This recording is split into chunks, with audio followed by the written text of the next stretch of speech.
ওং অজ্ঞানতিমিরন্ধস্য জ্ঞানাঞ্জনশলাকয়া চক্ষু উন্মীলিतं येन তস্मै শ্রীগুরবে নমঃ। বাঞ্ছাকল্পতরুভ্যশ্চ কৃপা সিন্ধুভ্যেব চ পতিতানাং পাবনেভ্যো বৈষ্ণবেভ্যো নমো নমঃ। শ্রীকৃষ্ণ চৈতন্য প্রভু নিত্যানন্দ শ্রী অদ্বৈত গদাধর শ্রীবাসাদি শ্রী গৌরভক্তবৃন্দ। হরে কৃষ্ণ কৃষ্ণ কৃষ্ণ হরে হরে, হরে রাম রাম রাম হরে হরে।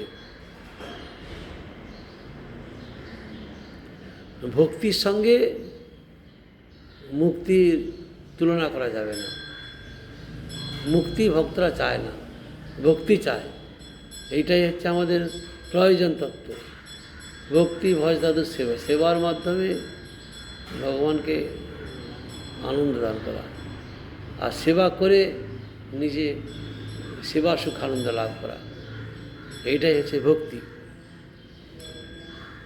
কৃষ্ণের বিগ্রহ যেই সত্য নাহি মানে, যেই নিন্দা যুদ্ধাদিক তারে করে তার শনে, সেই দুইয়ের দণ্ড হয় ব্রহ্মসাযুজ্য মুক্তি, তার মুক্তির ফল নহে যেই করে ভক্তি। যে ভক্তি করে মুক্তি তার কাছে কিছু নয়। যদ্যপি মুক্তি হয় এই পঞ্চপ্রকার: সালোক্য, সামীপ্য, সারূপ্য, সাষ্টি, সাযুজ্য আর।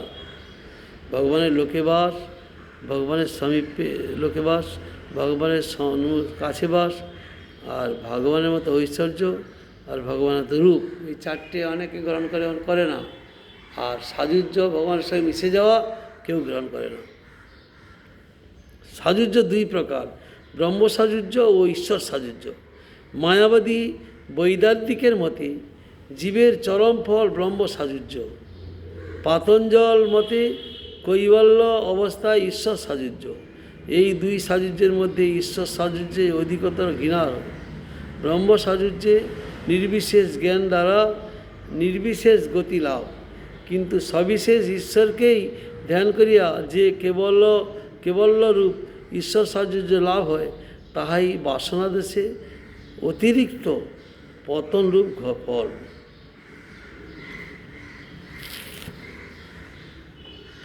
শালকাদি চারি যদি হয় সেবা দান, তবু কদাচিৎ ভক্ত করে অঙ্গীকার। কোনো ভক্ত অঙ্গীকার করে। সাযুজ্য শুনিতে ভক্তের হয় ঘৃণা ভয়, নরক বাঞ্ছে তবু সাযুজ্য না লয়। নরকে থাকবো, নরকে যাব, কিন্তু ভগবানের সঙ্গে মিশে যাব না।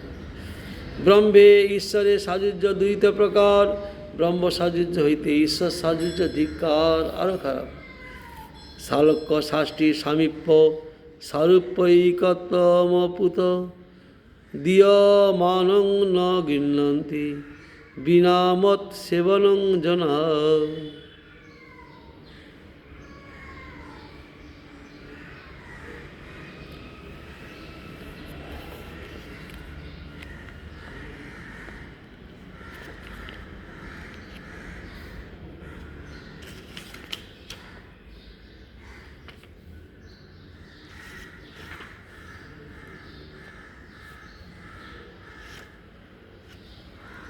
শালক্য বৈকুণ্ঠবাস, ষষ্ঠী ঐশ্বর্য সম্পত্তি, সারূপ্য চতুর্ভুজ আকার, সামীপ্য নৈকট্য লাভ, একত্ব সাযুজ্য বা অভেদ গতি।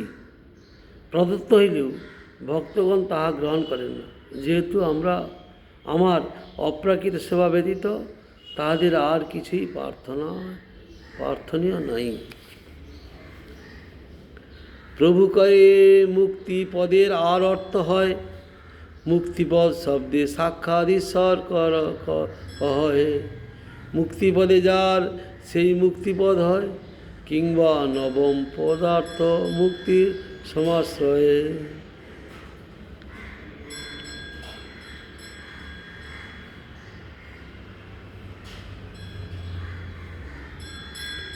এতর দ্বারা সবিশেষ ঈশ্বরের নিত্যত্ব দেখা যায়। পুনরায় ওই পাতঞ্জলে কৈবল্যপাদে পুরুষার্থ শূন্য নাং প্রতি প্রসব কৈবল্যং স্বরূপ প্রতিষ্ঠা বা চিতি শক্তি রীতি। এই সূত্র দ্বারা সাধকের সিদ্ধাবস্থায় অন্য পুরুষ ঈশ্বরের অবস্থান অভাব সবিশেষ তত্ত্বাশ্রয় ছলে যোগমার্গ নিতান্ত অকিঞ্চিত কর। তাৎপর্যেই যে যোগপন্থায় সবিশেষ তত্ত্বের উপাসনার সবিশেষ ফল না পাইয়া অত্যন্ত সুদূরবর্তী ধিক্কারযোগ্য ফল হইল।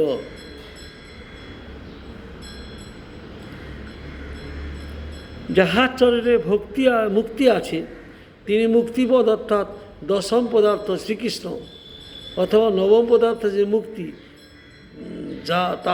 যাহাকে আশ্রয় করিয়া থাকে তিনি শ্রীকৃষ্ণ।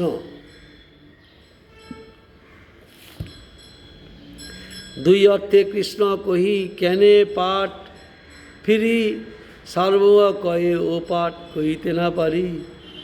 যদ্যপি তোমার অর্থ এই শব্দে কয়, তথাপি আশ্লিষ্ট দেশে কহ না যায়। যদ্যপি মুক্তি শব্দের হয় পঞ্চবৃত্তি, রূঢ়িবৃত্তে কহে তবু সাজুজ্যে প্রতীতি।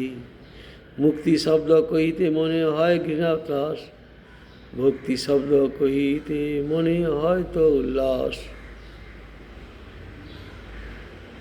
যাহার চরণে মুক্তি আছে তিনি মুক্তিপদ অর্থাৎ দশম পদার্থ শ্রীকৃষ্ণ, অথবা নবম পদার্থ যে মুক্তি তাহাকে সাশ্রয় করিয়া থাকে তিনি শ্রীকৃষ্ণ। আশ্লিষ্ট দোষে যাহার দুই প্রকার অর্থ হইতে পারে, তাতে মুখ্য অর্থে কিছু হানি হয়, এই দোষ।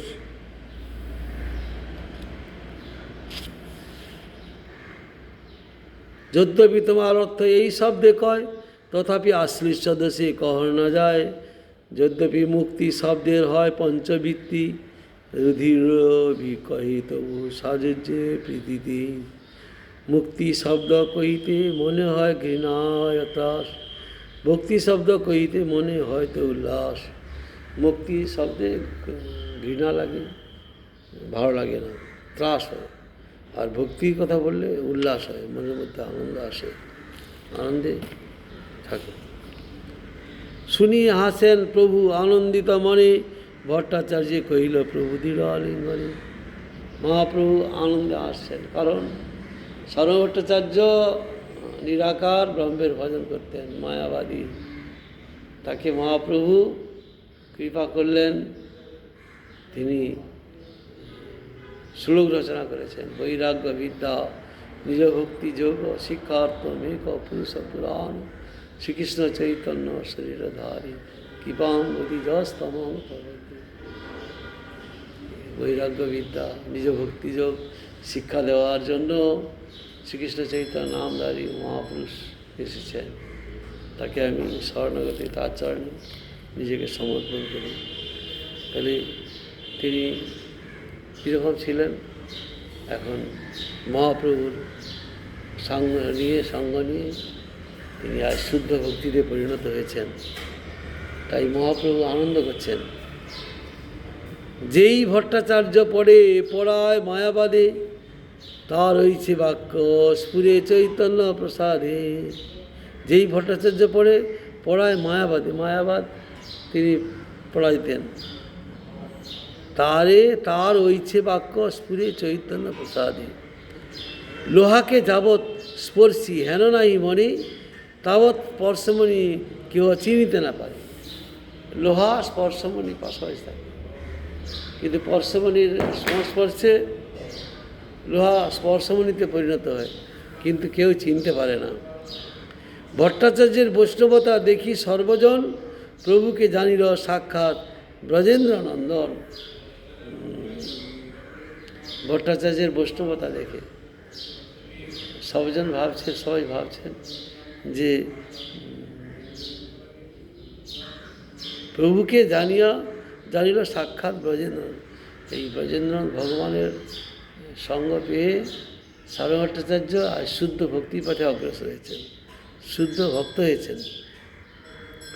কাশী মিশ্র আদি যত নীলাচলবাসী, শরণ লইল সবে প্রভু পদে আসি। ভট্টাচার্য শরণ হয়েছে, যত নীলাচলবাসী ছিল কাশীবাসী সব মহাপ্রভুর চরণে এসে প্রণত হচ্ছেন, শরণাগত হচ্ছেন। সেই সব কথা আগে করিব বর্ণন, এবে কহি প্রভুর দক্ষিণ যাত্রা বিবরণ। এগুলো পরে হবে। মহাপ্রভু যে দক্ষিণ দেশে যাত্রা করছিলেন সেই সম্বন্ধে এবার আলোচনা হবে। সারো কহে ওইছে প্রভুর সেবন, জয়ছে পরিপাটি করে ভিক্ষা নির্বাহন। বিস্তারিয়া আগে তাহা করিব বর্ণন, এই মহাপ্রভু লীলা সার্বভৌম মিলন। এই মহাপ্রভুর সঙ্গে সার্বভৌম ভট্টাচার্যের যে মিলন হয়েছিল সেটা এতক্ষণ এসব আলোচনা হলো। ইহা যেই শ্রদ্ধা করি করয়ে শ্রবণ, জ্ঞান কর্ম পাশ হইতে হয় বিমোচন। শ্রদ্ধায় চৈতন্য লীলা শুনে যেই জন, অচিরে মিলয়ে তারে চৈতন্য চরণ। শ্রীরূপ রঘুনাথ পদে যারাস, চৈতন্য চরিতামৃতে কহে কৃষ্ণদাস। এবার সপ্তম পরিচ্ছেদ মধ্যলীলার। মাঘ মাসের শুক্লপক্ষে মহাপ্রভু সন্ন্যাস করিয়া ফাল্গুন মাসে নীলাচলে বাস করিলেন। ফাল্গুন মাসে দোলযাত্রা দর্শন করিয়া চৈত্র মাসে সার্বভৌমকে উদ্ধার করিলেন। বৈশাখ মাসে দক্ষিণ যাত্রা করিলেন। একক দক্ষিণ ভ্রমণ করিবেন এই প্রস্তাব করায় নিত্যানন্দ প্রভু তাহার সহিত কৃষ্ণদাস বলিয়া একটি ব্রাহ্মণকে দিলেন।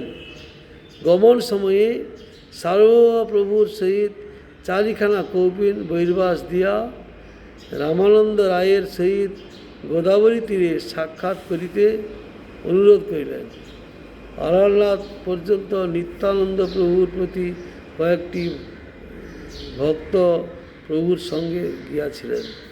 তাহাদিগকে পরিত্যাগ করিয়া কেবল কৃষ্ণ দাসকে সঙ্গে স্বীকার করত মহাপ্রভু কৃষ্ণ কৃষ্ণ বলিতে বলিতে চলিতে লাগিলেন।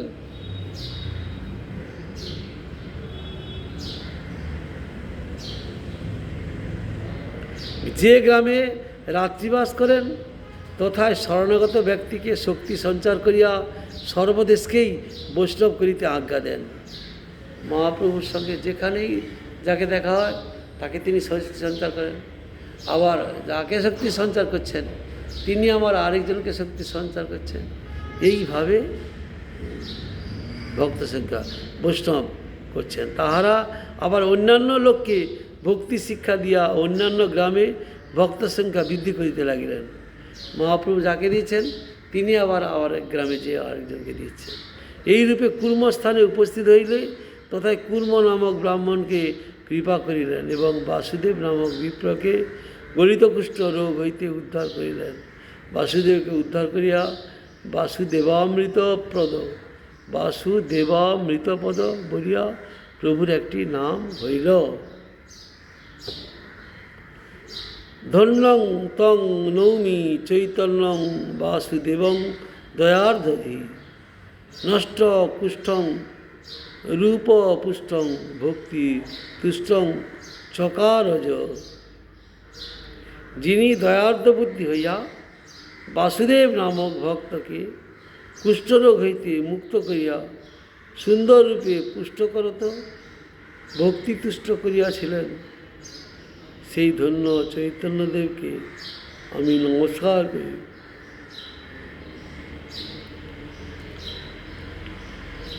জয় জয় শ্রীকৃষ্ণ চৈতন্য নিত্যানন্দ, জয়াদ্বৈত চন্দ্র জয় গৌর ভক্তবৃন্দ। এই মতে সার্বভৌমের নিস্তার করিল, দক্ষিণ গমনে প্রভুর ইচ্ছা উপজিল। মাঘ শুক্লপক্ষে প্রভু করিল সন্ন্যাস, ফাল্গুনে আসিয়া করিল নীলাচলে বাস। মাঘ মাসে শুক্লপক্ষে সন্ন্যাস গ্রহণ করছেন আর ফাল্গুন মাসে নীলাচলে এসেছেন। উদ্দেশ্য তো হচ্ছে সার্বভৌম ভট্টাচার্যকে উদ্ধার করা, মায়াবাদী কুতার্কিক। ফাল্গুনের শেষে দোলযাত্রা সে দেখিল, প্রেমাবেশে বহুবিধ নিত্যগীত কহিল। চৈত্রে রহি কহিল সার্বভৌম বিমোচন, বৈশাখে প্রথমে দক্ষিণ যাইতে হইল মন। চৈত্র মাসে সার্বভৌমকে উদ্ধার করে বৈশাখে তিনি প্রথমেই দক্ষিণ দেশে যাইতে ইচ্ছা করলেন। বাঞ্ছাকল্পতরুবশ কৃপা সিন্ধু ভয়বচ পতিতানাং পাবনেভ্যো বৈষ্ণবেভ্যো নমঃ।